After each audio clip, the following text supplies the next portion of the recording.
2018년 봄, 김은주 씨는 결혼 3년 만에 큰 결심을 했습니다. 시골에서 홀로 지내시던 시어머니 박순자 할머니를 서울로 모셔오기로 한 것입니다.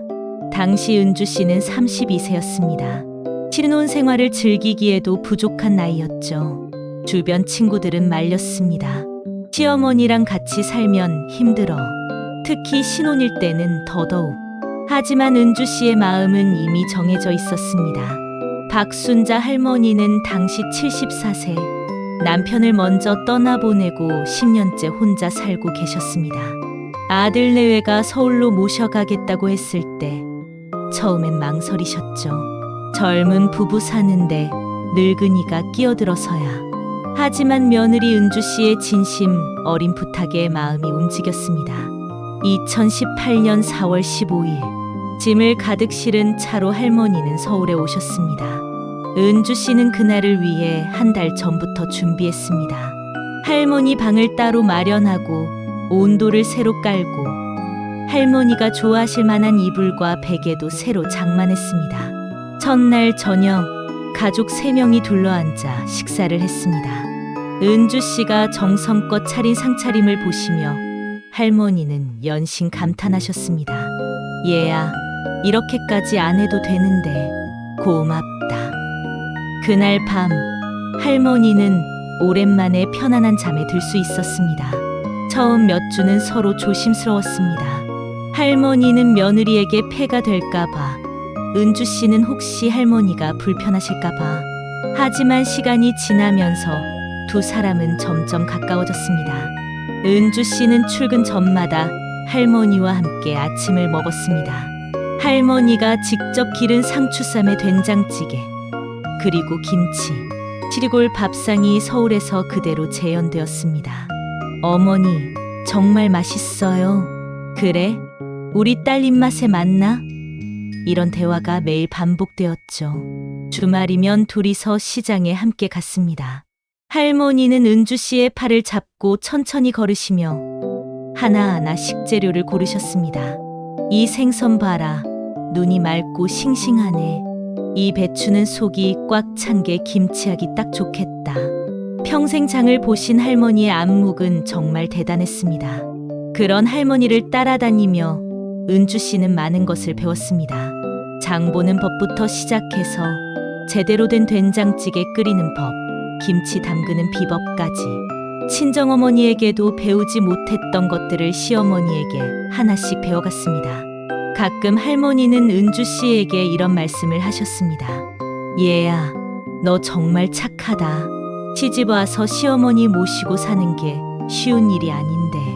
그럴 때마다 은주 씨는 대답했습니다. 어머니, 저 정말 행복해요. 어머니가 계시니까 집이 더 따뜻해진 것 같아요. 정말 그랬습니다. 할머니가 오시기 전에 집은 부부 둘만의 조용한 공간이었습니다. 하지만 할머니가 오신 후에는 살아있는 집이 되었습니다. 아침에 일어나면 이미 된장찌개 끓는 냄새가 집 안에 가득했고, 저녁에 들어오면 얘야 왔니? 하시는 할머니의 반가운 목소리가 있었습니다. 할머니와 함께 생활한 지 1년 6개월이 지난 평범한 가을날이었죠. 그날 할머니는 은주 씨에게 부탁을 하셨습니다. 얘야, 미안한데 시장에 좀 다녀와 줄래? 내일 교회에서 잔치가 있는데 나물 무침 좀 해가야 한단다. 할머니는 교회 권사님이셨습니다. 교회 행사 때마다 늘 솜씨 좋은 나물 무침을 해가시곤 했죠. 은주 씨는 흔쾌히 응했습니다. 어머니, 뭐 사올까요? 도라지하고 고사리, 그리고 당근 좀 사오면 된다. 네, 금방 다녀올게요. 그렇게 은주 씨는 평소와 다름없이 시장으로 향했습니다. 은주 씨는 필요한 재료들을 모두 샀습니다. 할머니가 좋아하실 것 같아서 단감도 몇 개 더 샀죠. 무거운 장바구니를 들고 집으로 향하는 길. 마음은 한없이 가벼웠습니다. 그리고 집에서 50m 떨어진 그 횡단보도. 은주 씨는 늘 그랬듯이 신호등을 기다렸습니다. 초록불이 켜지자 다른 사람들과 함께 건너기 시작했습니다. 그때였습니다. 갑자기 왼쪽에서 굉음과 함께 무언가가 급속도로 다가왔습니다. 음주운전을 한 20대 남성이 몰던 승용차였습니다. 시리노를 무시하고 시속 80km로 달려온 차량이 은주 씨를 정면으로 들이받았습니다. 119구급대가 도착했을 때 은주 씨는 의식을 잃은 채였습니다. 왼쪽 다리는 심하게 꺾여 있었고 출혈이 계속되고 있었습니다. 빨리 병원으로. 구급차 사이렌이 울리며 대학병원으로 급히 이송되었습니다. 오후 6시 남편에게서 급한 전화가 왔습니다. 어머니, 은주가 사고가 났어요. 지금 대학병원으로 와주세요. 할머니의 다리에 힘이 빠졌습니다. 손에 들고 있던 전화기가 떨어질 뻔했죠. 수술은 8시간이나 걸렸습니다. 왼쪽 다리뼈가 여러 곳에서 부러졌고 인대와 근육도 심하게 손상되었습니다. 의사는 가족들에게 말했습니다. 생명에는 지장이 없지만 완전한 회복은 어려울 것 같습니다. 평생 절뚝거리며 걸으셔야 할 수도 있어요. 할머니는 그 말을 듣는 순간 무너져 내렸습니다. 내가 보냈다가 우리 딸이 이렇게 복도에서 오열하시는 할머니의 모습을 본 간병인들도 눈시울을 적셨습니다. 은주 씨가 깨어난 건 사흘 후였습니다. 가장 먼저 본 것은 침대 옆에서 졸고 계시던 할머니의 모습이었습니다. 3일 동안 병원을 떠나지 않으셨던 거죠. 어머니. 은주 씨가 부르자 할머니는 벌떡 일어나셨습니다. 얘야, 깨었구나. 괜찮니? 어디 아픈 데는 없니? 하지만 곧 은주 씨는 자신의 상태를 알게 되었습니다. 왼쪽 다리에 감각이 거의 없었고 움직이려고 해도 말을 듣지 않았습니다. 의사의 설명을 들으며 현실을 받아들여야 했죠. 평생 이 다리로 살아야 하는구나. 재활치료가 시작되었습니다. 매일 병원에 다니며 물리치료를 받는 은주 씨. 할머니는 빠짐없이 따라다니셨습니다. 치료실 밖에서 기다리시며 은주 씨가 재활 운동을 하는 모습을 지켜보시곤 했죠. 은주 씨가 아파할 때마다 할머니도 함께 아파하셨습니다. 사고 후 1년, 은주 씨는 목발을 짚고 천천히 걸을 수 있게 되었습니다. 완전한 회복은 아니었지만 일상생활은 가능했죠. 직장도 복귀했고 가사일도 조금씩 다시 시작했습니다. 하지만 할머니의 죄책감은 더욱 깊어졌습니다. 은주 씨가 목발을 짚고 힘겹게 걷는 모습을 볼 때마다, 계단을 오르내릴 때, 아파하는 모습을 볼 때마다 할머니는 가슴이 찢어질 것 같았습니다. 어느 날 저녁, 할머니는 은주 씨에게 조심스럽게 말씀하셨습니다. 얘야, 어머니가 시골로 돌아가는 게 낫겠다. 은주 씨는 깜짝 놀랐습니다. 어머니, 왜 갑자기 그런 말씀을 하세요? 내가 있으니까 너만 힘들잖니. 나 없으면 너도 편할 텐데. 은주 씨는 할머니의 손을 꼭 잡았습니다. 어머니, 제발 그런 말씀 마세요. 어머니가 안 계시면 저 정말 외로워요. 어머니는 제 유일한 가족이세요. 그날 밤 두 사람은 서로를 붙잡고 한참을 울었습니다. 시간이 흐르면서 은주 씨의 상태는 조금씩 나아졌습니다. 목발 없이도 짧은 거리는 걸을 수 있게 되었죠. 하지만 여전히 계단은 힘들었고 오래 서 있기도 어려웠습니다. 비 오는 날이면 다리가 쑤시고 아팠습니다. 그런 날이면 할머니는 더욱 괴로워하셨습니다. 얘야, 아프지? 어머니가 파스 좀 붙여줄까? 고맙습니다, 어머니. 근데 정말 괜찮아요. 은주 씨는 할머니가 걱정하실까봐 아픈 기색을 숨기려 했지만 할머니의 눈은 다 보고 계셨습니다. 2022년 겨울, 할머니는 78세가 되셨습니다. 사고 후 3년이 흘렀지만 할머니의 죄책감은 조금도 줄어들지 않았습니다. 오히려 나이가 들면서 더욱 깊어져만 갔죠. 그해 12월, 할머니는 감기에 걸리셨습니다. 처음엔 가벼운 감기인 줄 알았는데 좀처럼 낫지 않았습니다. 기침이 심해지고 열이 계속 났죠. 병원에 가보니 폐렴이었습니다. 고령에다 면역력이 떨어져 있던 상태였습니다. 하지만 할머니의 상태는 호전되지 않았습니다. 나이가 많아 회복 속도가 느렸고 다른 합병증까지 생겼습니다. 의사는 가족들에게 말했습니다. 각오를 하셔야 할 것 같습니다. 2023년 1월 15일 새벽, 할머니는 은주 씨의 손을 꼭 잡고 마지막 말씀을 하셨습니다. 얘야, 정말 미안하다. 너 다리. 내가 대신 아팠으면 좋았을 텐데. 은주 씨는 울면서 대답했습니다. 어머니, 괜찮아요. 정말 괜찮아요. 어머니는 저에게 최고의 엄마였어요. 그리고 할머니는 조용히 눈을 감으셨습니다. 가족들이 지켜보는 가운데 편안한 모습으로 긴 여행을 떠나셨습니다. 향년 78세였습니다. 할머니가 떠난 후의 집은 너무 조용했습니다. 아침에 일어나도 된장찌개 끓는 냄새가 나지 않았고, 저녁에 들어와도 얘야 왔니? 하시는 목소리가 없었습니다. 할머니 방은 그대로 두었지만 그 공간만 시간이 멈춘 것 같았습니다. 은주 씨는 할머니의 유품을 정리하면서 많은 것들을 발견했습니다. 할머니가 직접 쓰신 일기장도 있었고, 은주 씨를 위해 몰래 떠놓으신 쑥차 재료들도 있었습니다. 그리고 서랍 깊숙한 곳에서는 은주 씨의 재활 치료비를 위해 모아두신 적금 통장도 나왔습니다. 일기장을 열어보니 할머니의 마음이 그대로 담겨 있었습니다. 오늘도 우리 딸이 다리 아파한다. 내가 대신 아플 수는 없을까? 내 목숨을 줘서라도 딸 다리를 낫게 해주고 싶다. 딸이 웃는 모습을 보면 기쁘다가도 걸을 때 불편해하는 모습을 보면 가슴이 미어진다. 은주 씨는 일기를 읽으며 펑펑 울었습니다. 할머니가 얼마나 많이 자책하셨는지, 얼마나 자신을 사랑하셨는지 이제야 알 수 있었습니다. 어머니, 저 정말 괜찮았는데 왜 그렇게 미안해 하셨어요? 할머니가 돌아가신 지 1년, 2024년 1월 15일, 첫 기일이 찾아왔습니다. 은주 씨는 일주일 전부터 제사 준비를 시작했습니다. 할머니가 생전에 좋아하시던 음식들을 하나하나 준비했죠. 제사상을 차리면서 은주 씨는 계속 할머니께 말을 걸었습니다.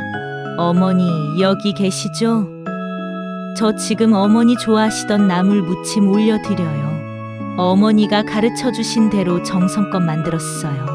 제사를 마친 후 은주 씨는 할머니 방에 들어가 혼자 앉아 있었습니다. 할머니의 옷가지들, 할머니가 쓰시던 물건들을 하나씩 만져보며 그리움에 잠겼습니다. 어느새 밤이 깊었고 피곤에 지친 은주 씨는 그대로 할머니 방에서 잠이 들었습니다. 그날 밤 은주 씨는 생생한 꿈을 꾸었습니다. 꿈속에서 할머니가 나타나신 거죠. 생전과 똑같은 모습으로 따뜻한 미소를 지으며 말씀하셨습니다. 얘야, 어머니랑 같이 시장에 가자. 신기하게도 꿈속에서 은주 씨는 자유롭게 걸을 수 있었습니다. 할머니의 팔을 잡고 함께 걸어가는데 다리가 전혀 아프지 않았어요. 마치 사고 전으로 돌아간 것 같았습니다. 할머니와 함께 도착한 곳은 익숙한 전통시장이었습니다. 하지만 평소와는 뭔가 다른 분위기였죠. 사람들은 거의 없었고 상인들도 보이지 않았습니다. 오직 할머니와 은주 씨 둘만 있는 것 같았어요. 할머니는 은주 씨의 손을 이끌며 시장 안으로 들어가셨습니다. 그리고 한 구석의 작은 가게 앞에서 멈추셨습니다. 그런데 그 가게의 진열대에는 믿을 수 없는 광경이 펼쳐져 있었습니다. 자판 위에 사람의 다리들이 가지런히 놓여 있었던 겁니다. 크기도 모양도 제각각인 다리들. 어떤 것은 건강해 보였고 어떤 것은 상처가 있어 보였습니다. 은주 씨는 너무 놀라서 할머니를 쳐다봤습니다. 할머니는 눈물을 글썽이시며 말씀하셨습니다. 얘야, 하나 골라라. 어머니가 너를 위해 마련한 거야. 은주 씨는 무슨 말인지 이해할 수 없었습니다. 어머니, 이게 뭐예요? 내 다리 말이야. 어머니가 저 세상에서 어렵게 구해온 거란다. 할머니의 설명을 들으며 은주 씨는 깨달았습니다. 할머니가 돌아가신 후에도 계속 자신을 걱정하고 계셨다는 것을, 그리고 어떻게든 자신의 다리를 고쳐주고 싶어 하셨다는 것을. 은주 씨는 떨리는 손으로 다리 하나를 집었습니다. 그 순간 할머니는 안도의 한숨을 쉬시며 말씀하셨습니다. 고맙다, 얘야. 그리고 정말 미안했다. 은주 씨는 울먹이며 대답했습니다. 어머니, 이제 그만 미안해하세요. 저 정말 괜찮아요. 어머니 덕분에 행복했어요. 할머니는 마지막으로 은주 씨를 꼭 안아주셨습니다. 그 따뜻한 품은 살아계실 때와 똑같았어요. 우리 딸, 이제 정말 건강하게 살아라. 어머니는 이제 마음 편히 갈 수 있겠다. 그 말과 함께 할머니의 모습이 점점 흐려져 갔습니다. 2024년 1월 16일 아침, 은주 씨는 이상한 느낌에 잠에서 깼습니다. 몸이 평소와 달랐어요. 뭔가 가벼운 느낌이었습니다. 처음에는 단순히 잠을 잘 잤기 때문인 줄 알았습니다. 하지만 이불을 걷고 일어나려는 순간 은주 씨는 깜짝 놀랐습니다. 왼쪽 다리가 자유롭게 움직였던 겁니다. 3년 넘게 제대로 움직이지 않던 다리가 말을 듣고 있었어요. 은주 씨는 조심스럽게 침대에서 내려왔습니다.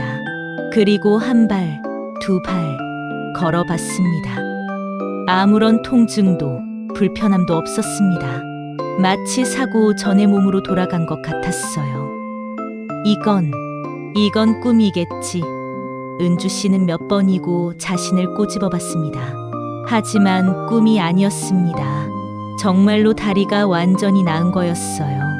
거실을 이리저리 걸어 다니며 확인해 봐도, 계단을 오르내려 봐도 전혀 문제가 없었습니다. 그제야 은주 씨는 어젯밤 꿈을 떠올렸습니다. 할머니와 함께 간 시장, 그 자판 위의 다리들, 그리고 할머니의 마지막 말씀들. 어머니, 정말 어머니가 주신 거예요? 은주 씨는 할머니 영정 앞으로 달려갔습니다. 그리고 무릎을 꿇고 절을 올렸습니다. 어머니, 고맙습니다. 정말 고맙습니다. 이제 어머니도 편히 쉬세요. 더 이상 저 때문에 마음 아파하지 마세요. 남편도 믿을 수 없어 했습니다. 3년 넘게 고생하던 아내가 하루아침에 완전히 나은 거니까요. 여보, 정말 괜찮은 거야? 응, 정말 괜찮아. 어머니가 고쳐주신 것 같아. 남편도 할머니의 영정 앞에서 눈물을 흘렸습니다. 그날 이후 은주 씨의 삶은 완전히 바뀌었습니다. 3년 만에 다시 자유롭게 걸을 수 있게 된 거죠. 처음에는 꿈인 줄 알았지만 병원에서 정밀 검사를 받아봐도 다리는 완전히 정상이었습니다. 의사들도 믿을 수 없어 했습니다. 환자분, 이전 엑스레이와 완전히 다른데요? 뼈도 완전히 붙었고 인대나 근육 손상도 전혀 보이지 않네요. 정말 신기한 일입니다. 의학적으로는 설명할 수 없는 기적이었습니다. 은주 씨는 매일 아침 할머니 영정에 인사를 드렸습니다. 어머니, 오늘도 잘 걸을 수 있어요. 어머니 덕분이에요. 그리고 할머니가 기르시던 화분들을 정성껏 돌봤습니다. 상추, 깨십, 고추. 할머니의 흔적들을 소중히 지켜나갔죠. 직장에서도 모든 것이 달라졌습니다. 예전에는 계단 오르내리기가 힘들어 엘리베이터만 이용했는데 이제는 계단을 뛰어오를 수 있었습니다. 동료들도 은주 씨의 변화에 놀랐죠. 은주 씨, 뭔가 달라 보여요. 훨씬 밝아지신 것 같아요. 은주 씨는 할머니가 가르쳐 주신 요리들을 하나씩 다시 해봤습니다. 된장찌개, 나물 무침, 김치. 할머니의 손맛을 따라하려고 노력했지만 쉽지 않았습니다. 그럴 때마다 할머니가 더욱 그리웠죠. 매년 할머니 기일이 되면 은주 씨는 특별한 의식을 갖습니다. 제사를 마친 후 혼자서 그 시장에 가는 것입니다. 할머니와 마지막으로 함께 걸었던 그 시장 말이에요. 2025년 1월 15일, 할머니의 3주기가 되는 날이었습니다. 은주 씨는 이른 아침부터 제사 음식을 준비했습니다. 이제는 할머니의 손맛에 거의 근접할 정도로 요리 실력이 늘었죠. 어머니, 이제 제 요리 어때요? 어머니가 가르쳐 주신 대로 했어요. 제사를 마친 후 은주 씨는 평소와 같이 시장으로 향했습니다. 그런데 이상했습니다. 평소보다 걸음이 더 가벼웠고 마음도 더 평온했어요. 마치 할머니가 옆에서 함께 걷고 계시는 것 같은 느낌이었습니다. 시장에 도착해서 은주 씨는 할머니가 즐겨 사시던 나물들을 샀습니다. 도라지, 고사리, 시금치. 상인 아주머니는 은주 씨를 기억하고 계셨어요. 아, 이전에 할머니랑 함께 오시던 분이시네요. 할머니는 안 보이시는데? 네, 돌아가셨어요. 아이고, 그러셨구나. 참 착하신 분이셨는데. 장을 다 보고 집으로 돌아가는 길. 그 운명적인 횡단보도 앞에서 은주 씨는 잠시 멈춰 섰습니다. 6년 전 자신의 인생을 바꿔놓았던 그 장소. 이제는 더 이상 두렵지 않았습니다. 신호등이 바뀌었습니다. 은주 씨는 당당하게 횡단보도를 건넜습니다. 그 순간 마음속으로 할머니께 말씀드렸습니다. 어머니, 저 이제 정말 괜찮아요. 어머니가 주신 새해 다리로 열심히 살아갈게요. 고맙습니다, 어머니. 현재 은주 씨는 42세가 되었습니다. 할머니가 주신 새해 다리로 활발하게 생활하고 있어요. 작년에는 마라톤 대회에도 참가했습니다. 10km 코스를 완주하며 눈물을 흘렸죠. 어머니, 저 해냈어요. 어머니 덕분이에요. 은주 씨는 지금도 할머니가 기르시던 텃밭을 가꾸고 있습니다. 상추, 깨십, 고추. 할머니가 심으셨던 그 자리에 매년 새로운 씨앗을 뿌리죠. 그리고 수확할 때마다 할머니께 감사 인사를 드립니다. 작년에는 특별한 일도 있었습니다. 은주 씨가 임신을 한 거예요.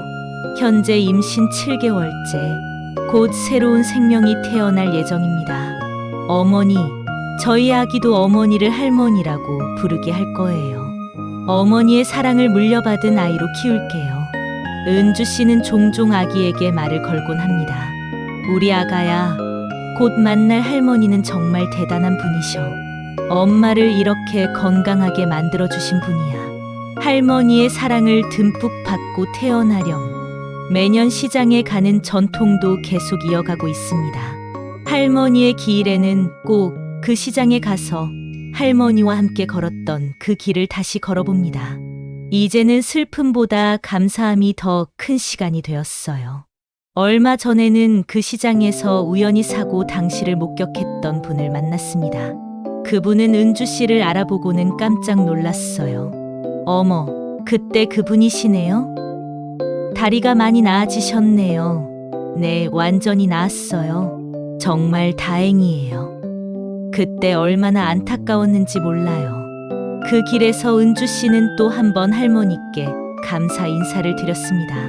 할머니의 사랑이 얼마나 크고 깊었는지, 그리고 그 사랑이 정말로 기적을 만들어낼 수 있다는 것을 이제는 확신을 가지고 말할 수 있었습니다. 은주 씨의 이야기를 들으며 우리는 생각해 봅니다. 과연 이것이 정말 기적일까요? 의학적으로는 설명할 수 없는 일이지만 사랑의 관점에서 보면 충분히 가능한 일일지도 모릅니다. 할머니의 평생에 걸친 사랑과 헌신, 그리고 죽음 이후에도 끝나지 않은 며느리에 대한 걱정과 사랑, 그 간절한 마음이 어떤 방식으로든 기적을 만들어낸 것일까요?